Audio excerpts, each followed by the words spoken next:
What is going on, guys? And today is the start of a new series on my channel, and it is a new 5-part series called the Batman Arkham Revisited, where I visit all of the Arkham games in the Batman series. And yeah, so today is obviously the start of a series. It is Batman Arkham Asylum, as you can tell by the title. Yeah, so this is where the series started, really, from Rocksteady Games. It was released in 2009, obviously, and still to this day, it is one of the best Batman games ever created because it's so unique, and it was the beginning of a very, very good series. In fact, one of my favourite game series of all time. Honestly, I love it. So, since it is this game in the series, it starts off very strongly. Obviously, it shows Batman at the peak of his career. It shows him when he's at his strongest, at his you know, obviously at his career, really. Yeah, so the story includes a number of villains and a number of characters from the comics and from the, you know, everything that's related to Batman. For example, there's Commissioner Gordon, there's Joker, there's Bane, Harley Quinn, Killer Croc, Scarecrow, and yes, it is open world. It is, you know, quite an open, you know, it's quite a big world, Arkham Asylum, but it's not the biggest. Obviously, there's games later in the series where the series kind of grows and it becomes more fuller, should we say, in the series. Like overall, with the gameplay on the other hand, though, because the story on its own is very good, it has that slight comic style feel where, you know, you feel like you're in the world of Batman, you feel like you're in the world of the comics, you feel like you are part of DC universe. You know what I mean? Like, you know, you have the characters in front of you, you have all the details that you know from the comics. I mean, if you've read the comics before, like you've read different series like the New 52, there's what else is there?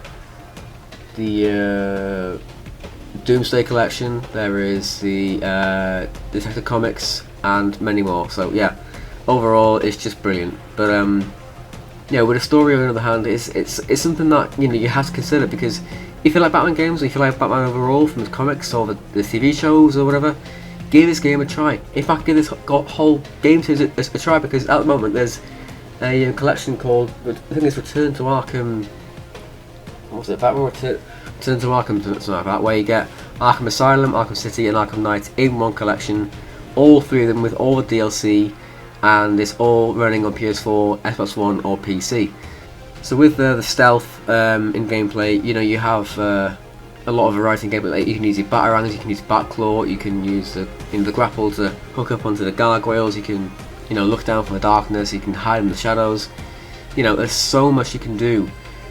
There's so many choices you can make to, you know, attack your enemies. Like, you can hang from the top of the gargoyle. You can, you know, you can pacify them. You can do like a stand takedown. You can knock them out.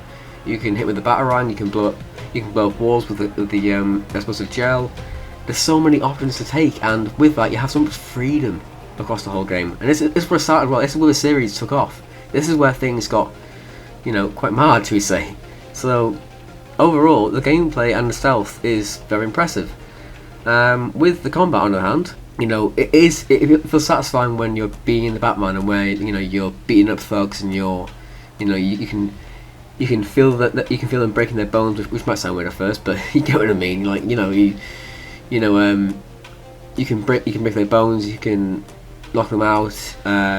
You can use your gadget. You can use gadgets as well. You can use your batarang. You can use your Batclaw.